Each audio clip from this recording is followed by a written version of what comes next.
O, tanggapin mo to. O, ano mo? O, yan. Ito na pampagamot mo. 1,000. Parang ako si Kuya Will, eh, no? O, 1,000. 2,000. Alright. 3,000. Alright. 4,000. Yan. Magagaling na si Tatang Domingo. 5,000 pesos at bigyan ng jacket yan. Guys, magandang gabi na maulan, no? Dito na naman si Aero Metal Guard, Main, Boy Sardinas. So, naalala nyo yung isang vlog ko na si Tatang Domingo, yung may barado ang puso, no? So, dito po tayo sa harap ng bahay nila. Umuulan po ngayon, may bagyo. Pero sumukod tayo dahil ay kailangan ng tungkulin. Alright, para lang tayong kidlat kahit umuulan. So, ito si Tatang Domingo. Nay, magandang gabi. Nagpipirito kayo ng ulam natin, ay. So, ano na po ngayon, Martes na tayo. So, ganito, no? Ano pong diskarte? Alis kayo ngayon kasi Merkulis bukas. Alis na kayo ngayon. At yung pong ambulansya, hindi po pwede po na magamit. Importante po ay Merkulis po kasi bukas, kailangan makaalis kayo. So, kayang-kaya mo naman mag-commute tayo? Kaya na. Dito nga tayo para medyo madilim dyan. Yan. Asok ko dyan. Yan. Yan. Yan. Para makita po tayo ng sponsor nyo na si Mami Evelyn Eager, OFW sa Canada. Talagang marami na pong natulungan dito po sa Pilipinas. Lahat po ng mga sponsors ni Aero Metal Guard Main, Boy Sardinas. So marami na po kaming natulungan. So tulad ngayon ay napanood po ng sponsor ko, si Tatang Domingo, na nananalangin na lang dito sa bahay niya dahil walang papagamot sa ospital. Ay eto na tayo yung pinapanalangin mo na mapapagamot ka na. Okay? Kaya mo magbiyahe? Kaya na. Kaya pa. Medyo lumakas-lakas po si Tatay dahil doon sa video natin maraming nag-pray din sa kanya na ayan, nakakalakad-lakad na at kaya niya po magbiyahe po ngayong gabi. So ano pa lang naman oras eh. Ano na bang oras na? Sa alas 7 lang. Alas 7. So meron pang masakyan. Tatakbo sila ngayon doon sa bandang Tondo. Anong hospital yun ay? Mother Children Hospital. Mother Children Hospital. Kailangan po kasi nakapila na doon ngayong gabi or madaling araw para yung number para makakapila sila, Tatay. Ang kasama po yung bunsong anak niya na lang, Nay, no? So mas maganda na lang si Angela nang sasama para mas maasikaso, no? At si nanay po malabo na rin yung mata. Siyempre, itong anak, yung tulong ng anak. Ikaw, Ate Angela, no? So, Mami Evelyn Eager, itong bunso ng anak ni Tatay Domingo na lang ang sasama doon sa ospital. Ululuwas kayo ngayon, tayo, no?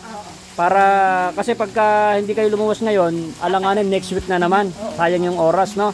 At least, masaya tayo, kaya maglakad ni Tatay. Tay, pagbalik mo, marami ka ng gamot, ma-check ka kung anong magagawa sa'yo doon, no? Para gagaling ka na, para makakapagmuson ka pa at makakapag-tiles ka pa, no? Hintayin mo tayo, pag malay mo kumikita yung video ko sa'yo, mabibilang kita ng hearing aid mo, yung panglagay sa tenga para maririnig mo kami, ha? No? Salamat. Gagaya kayo ngayon kahit medyo may ulan, ha? Kayang-kaya yan kasi sayang yung panahon. Kanina pa gustong umalis kasi po ay hindi po ako nakapunta rito kasi ang lakas po ng ulan doon sa bundok, doon sa Amyanan. Hindi rin ako makapunta. Kanina ko pa gustong pumunta. So sumugod ako ngayon kahit medyo may ulan para lang po dahil para malaman ko kung tuloy kayo bukas. So hindi naman daw pwede yung ang ambulansya. Wala po tayong magagawa. At ay kayang-kaya naman ni Tatang na magbiyahe. Kayang-kaya mo yan tayo para sa iyong kalusugan para gagaling ka. Alright, no? So, abangan nyo pa yung susunod nating vlog dito kay Tatang Domingo. Pakishare nyo naman tong video na to para kung sakali may kikita, bibili ko po ng hearing aid ni Tatay para makakarinig siya. Nakita nyo naman po, pagka kumikita ako sa vlog, ay binibigay ko lang po sa mga beneficiary. Para makatulong tayo. Panoorin nyo yung ads ng video na to. Share nyo para nakatulong na rin po kayo dito sa matandang may sakit. Okay? So, Tatang Domingo, ito, bibigyan na kita ng tanggapin mo to. Ano mo?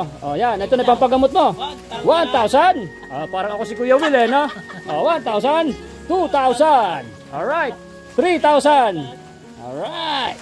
4,000. Yan. Gagaling na si Tatang Domingo. 5,000 pesos at bigyan ng jacket yan. Tay, masaya ka na. Nanginginig ka pa. Pasmado yung kamay mo. Hollow block maker yan nung Hollow block kasi, ano po yan? Hollow block maker. Ay, grabe, mabigat yun na trabaho. Gawa, ugat-igat ng kamay. Oo nga po. So, Tang, magagamit mo po yan sa pagpunta mo ng ospital para makakapunta na ka na doon, pamasahe, pagkain nyo. At ay pagbalik mo, meron ka ng gamot para sa iyong kalusugan, gagaling ka pa, makakapagmason ka pa ulit kasi bata ka pa. 66 ka pa lang. Huwag mong higa yung karamdaman mo rito sa bahay. Kailangan gagaling ka pa. Tulad yung tatay ko, may karamdaman 3 taon na, pinapagamot ko pa rin hanggang ngayon. Ano lang ba, pray lang at paniniwala sa Panginoon para lalakas at mabubuhay pa tayo sa mundo. Alright, kasi maliliit pa yung mga apo mo para makikita mo pa sila.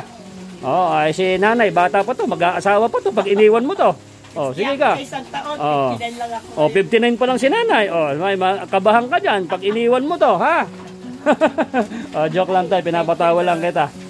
So, abangan nyo po ang susunod na vlog ko kita tayo. Pagbalik ko rito sa bundok, ay kukuha tayo ng balita ng anong lakad nila sa ospital at makita rin po ng sponsor na meron na siyang gamot at patuloy pa siyang lalakas para po sa kanyang pamilya at sa kanyang mga apo.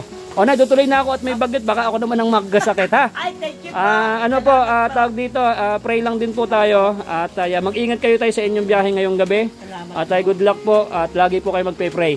Okay, see you soon, Nay. Bye-bye po, bye-bye. Thank you po, maraming salamat po. God bless every day. Pakishare po ng video ng Tatang Domingo. Bye-bye. Maraming po salamat. Alright.